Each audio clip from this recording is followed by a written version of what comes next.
Hello viewers, আসসালামু আলাইকুম।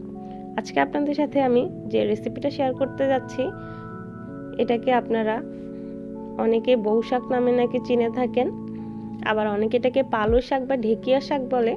তবে সবচেয়ে বেশি যে নামে পরিচিত সেটা হচ্ছে ঢেকি শাক।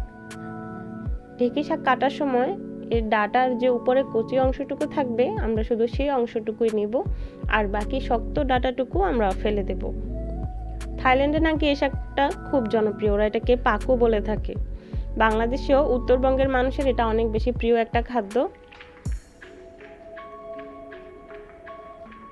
শক্ত যে ডাঁটাটা থাকবে এবং যে পাতাগুলো খাওয়া যাবে না সেটা আমরা ফেলে দিব, আর বাকি যে অংশটুকু আমরা খাওয়ার জন্য নিয়েছি সেটাকে কুচি কুচি করে আমি ছুরির সাহায্যে কেটে নিচ্ছি।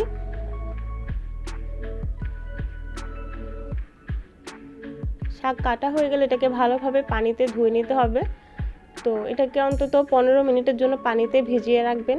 যে কোনো শাক রান্নার ক্ষেত্রে কিন্তু কিছুক্ষণ পানিতে ভিজিয়ে রাখা ভালো, কারণ অনেক সময় শাকের পাতার ভেতরে পোকা থাকে, তাহলে সেটা বের হয়ে যায়, আর যদি কোনো বালি থাকে সেটাও পড়ে যাবে।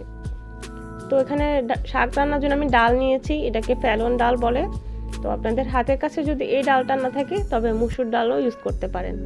ডালটা আমি সেদ্ধ করে নেব পর্যাপ্ত পরিমাণ পানি দিয়ে। তো এখন আমি মূল রান্নায় চলে যাচ্ছি। আমি এখানে 1 টেবিল চামচ পরিমাণ তেল দিয়ে দিয়েছি, সয়াবিন তেল। আর এখানে কয়েকটা চিংড়ি মাছ নিয়ে নিয়েছি। আমি এখানে অল্প কয়েকটা চিংড়ি মাছ নিয়েছি কারণ আমার শাকের পরিমাণও অল্প। তো ছোট রসুনের কোয়া দিয়ে দিচ্ছি কয়েকটা। ওগুলো একসাথে আমি 5 মিনিটের মতো একটু ভেজে নেব, এতে চিংড়ির কালারটা অনেক বেশি সুন্দর আসবে। আর চিংড়িটা এভাবে ভেজে নিলে খাওয়ার সময় অনেক বেশি টেস্টি লাগে।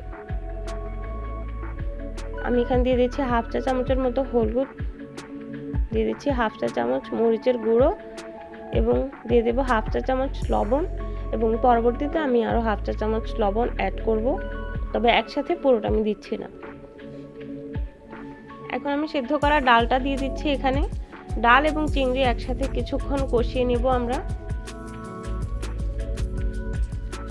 শাক রান্নায় সাধারণত পেঁয়াজ এবং মরিচের গুঁড়োটা ইউজ করা হয় না, তবে আজকে আমি এখানে মরিচের গুঁড়ো ইউজ করেছি। তো ডাল রান্নার সময় একটু মরিচের গুঁড়ো দিলে এটা টেস্ট কিন্তু অনেক বেশি ভালো আসবে।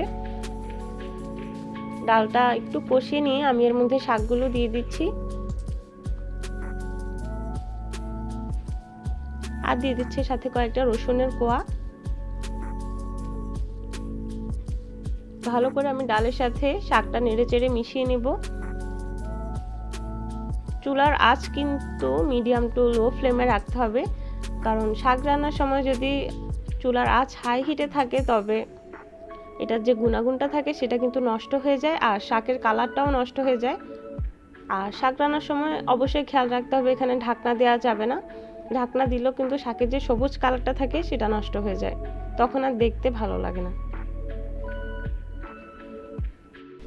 এই শাকটা কিন্তু অনেক রোগের প্রতিষেধক হিসেবেও কাজ করে, এটার অনেক ঔষধি গুণাগুণ রয়েছে। তো রান্নার এই পর্যায়ে এসে আপনারা লবণটা একটু চেক করে নেবেন। আজকের রেসিপিটা আশা করছি আপনাদের ভালো লাগবে। ভালো লাগলে অবশ্যই ভিডিওতে কমেন্ট বক্সে জানাবেন।